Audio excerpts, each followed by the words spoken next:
Hello, and welcome to our presentation, Racial and Ethnic Disparity Among Youth in Connecticut, a multi-city examination of successes and challenges for front-end diversion. My name is DayQuan Garrett, and I am a recent graduate from the University of New Haven with a master's degree in community psychology. And my name is Dr. Danielle Cooper. I'm an associate professor of criminal justice at the University of New Haven, as well as the director of research at the Tau Youth Justice Institute. First, we want to start our presentation and make sure that everyone understands racial and ethnic disparity. While we have heard this term come up, it is not necessarily a common understanding that we have. So we have youth in the system, and we have a population of youth in our communities. And when we look at who we should be seeing in the system based on the representation of that population, we often experience a higher proportion of persons of color. And so one of the things that we've seen through policies to study juvenile justice reform is an emphasis on studying racial and ethnic disparity. And why is that? If you look at arrest, we see that over 700,000 children have been arrested in the United States in the most recent data that has come from the Office of Juvenile Justice and Delinquency Prevention. This data indicates that children of color are 2 times more likely than white children to be arrested and disproportionately transferred to the adult criminal justice system. When we look at who's being held in residential facilities, there are over 40,000 youth each night that are held in these facilities. And once again, we see that our children of color are more than 2 times likely in comparison to white children nationwide to have this experience. Next. So let's start with an overview of Connecticut's legal history. In 1993, a class action lawsuit was filed against the state for the conditions of its state-run facilities and treatment of youth. And then in 1995, the transformation of Connecticut's juvenile justice system began when funding was approved for more community-based programs. Then in the early 2000s, laws were created to better protect status offenders. Now, status offenses are non-criminal acts that children can be charged with, like running away, truancy, or curfew violation. And then in more recent years, with the establishment of the Juvenile Justice Policy and Oversight Committee and the decriminalization of all status offenses, it kind of highlighted the need for more front-end diversions. So what are front-end diversions? Well, front-end diversions are community or school-based programs with the goal of removing youth as early in the juvenile justice process as possible to avoid negative outcomes associated with formal processing. In Connecticut, front-end diversions are primarily done through juvenile review boards. A juvenile review board is a community-based diversion for youth in lieu of court. Many of them are funded through the Department of Children and Families. The function of a JRB is to provide youth with diversionary services like therapy and community service. Referrals can come from court, school, or police. And if a youth completes the program, they have the option to have their records sealed. Now that we all understand diversion and racial and ethnic disparity, we want to make sure to focus you on the current study, which is a part of a larger project, Achieving Positive Youth Outcomes, Creating Safer and Healthier Communities. This project is funded by the Office of Juvenile Justice and Delinquency Prevention. So far, we have completed Goals 1 and Goal 2. In Goal 1, we've identified 10 cities in which we're presenting to you some of the data that we have started to explore. And in Goal 2, we conducted interviews with the leadership of juvenile review boards from those cities. Next. Data were used to identify 10 cities with high racial and ethnic disparities. Data sources included court referrals, juvenile populations, family with service needs data, and the relative rate index. As you can see from the chart displayed, in every city chosen, Black youth had the highest number of court referrals when compared to their white and Hispanic counterparts.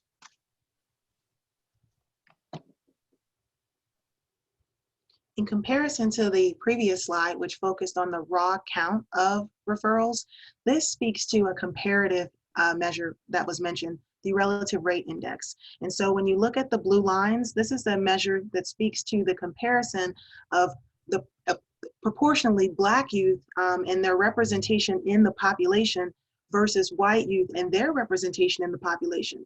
And similarly, that is what we're looking at for Hispanic youth in comparison to their population, their representation in the general population versus what we see in court referrals is higher in many cities. And the highest city that we see is Hamden, but we also see Norwalk. While Hamden is saying that Black youth are experiencing court referrals 8 times more likely than white youth, we see that Norwalk is saying that Black youth are experiencing court referrals 6 times more likely than white youth. And this specifies, once again, the importance of looking at data and better understanding where the racial and ethnic disparities might be occurring for our investigations. Next. Overall, we chose these 10 cities because regardless of population percentage, youth of color are more likely to be referred to court when compared to their white counterparts. In our study, we asked 3 questions to assess how success was defined and what are challenges to success. Overall, we found that program time spans were 3 to 6 months. Success and unsuccess is defined beyond the completion of recommendations, and JRBs are willing to provide extra services for the youth and their success. When you look at our first question, what is the process of determining a case is closed? We're very interested in sharing with you our results. Next. So what we've done is a qualitative analysis, and in that qualitative analysis, we want to just draw your attention to several very poignant points that were made in the interviews conducted in the 10 cities from Goal 1 and Goal 2. Next. So in this instance, as we pointed out to you, as individuals were describing a closing, they really acknowledge, that most commonly a youth is going to be experiencing programs and services from a juvenile review board for up to 6 months. Next. And in this description, we take another look about how we describe that time frame. Next. So while the maximum is 6 months, what we started to see is that, there's actually a kind of informal process where normally the youth is being served somewhere between 3 to 4 months, and then there's the opportunity for continued services as needed beyond that point. Next. And so this is another quote that allows us to really take a moment and see what type of narrative was being created from our interviewees. Next. And so one of the things that they pointed out is if the parent communicates with us because they're having the information to communicate with us as well, any service or the kid is acting up again or what have you, then we try to guide them in a different, try to help them with resources or what have you. This really highlights, once again, the wraparound services and the broader impact that is potentially brought into the youth's life through the engagement of the Juvenile Review Board. And so as the youth and the Juvenile Review Board is there to receive services, they receive recommendations that is to help them have improvement, and we'll describe that success for you in a second. These descriptions of closing really just set the framing for you of how long is the youth there, what does it take for the youth to get out of the services. Next. And then once again, just reminding you that, not everything is strict and locked in and formal. This is really about being innovative and flexible and in service to the child. Next. So they point out in this quote, they can knock in the door within the remaining 60 days, and we're going to come back and visit again. Once again, acknowledging that while the 6 months is the potential time that we would serve the youth, the reality is that we would still serve the youth even after that time. Next.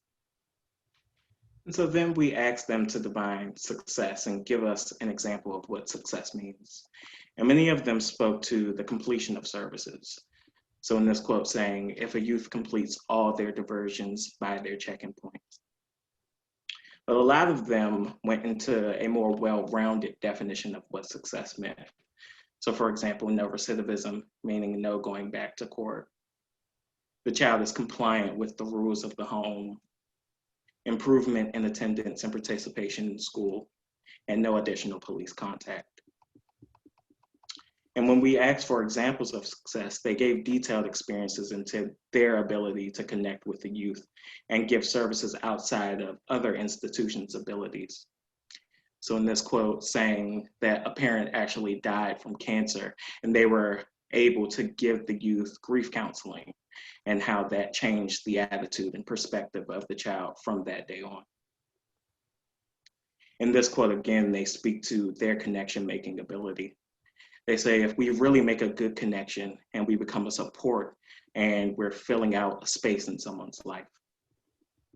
And so then we asked to give us a definition of what unsuccess meant and an example of that. In many cases, they spoke to the kid not completing services. In this quote saying, when we get the same kid back here a second time, or they fail to participate and accomplish all the goals that we've set. But again, many of them gave more well-rounded answers. In this quote saying, to me, a kid not graduating is the ultimate meaning unsuccess. And I want them to graduate. Those are my goals. So if he doesn't reach that goal, that's a failure to me. Then when we asked for examples of unsuccess, they gave stories of cases being outside of their control. In this case, they're saying this kid got arrested 3 times, and because I had the flexibility, I took his case 3 times. And then they go on to say he told another youth who came to us, he got over and he just did not understand the value of what was given, and the parents really didn't tell us the real story.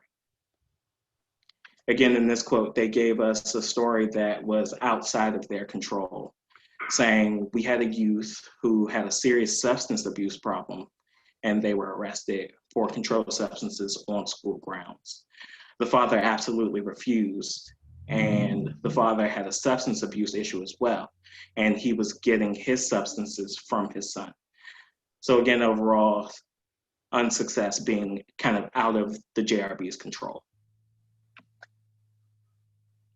In examining racial and ethnic disparities across these cities in Connecticut, we have learned a lot, and we're very thankful through the time that was dedicated from the leadership, from the juvenile review boards. Currently, diversion is a major discussion in the justice system, especially the juvenile justice system, about how we can serve youth and help them. And so we know that in the cities in Connecticut that most experience or that highly experience racial and ethnic disparity, there are programs that serve these youth in the community for up to 6 months. We know that while there are firm recommendations of success, there are also a lot of innovation, a lot of community building about what is defined as success and what is determined as failure. And we know that the JRB is a continued support to the youth if there is need for that support, even after the program completion. This work is ongoing, and in addition to this qualitative analysis, we look forward to our future research that includes the quantitative analysis of the administrative data, and this OJJDP grant and its funding will continue through 2021. Thank you. To conclude, we want to reiterate that racial and ethnic disparities exist in the juvenile justice system, and front-end diversions are a way to keep Black and Brown youth out of that system. Research in this area is very important to help us better serve Black and Brown youth. That is our presentation, and thank you. Thank you so much.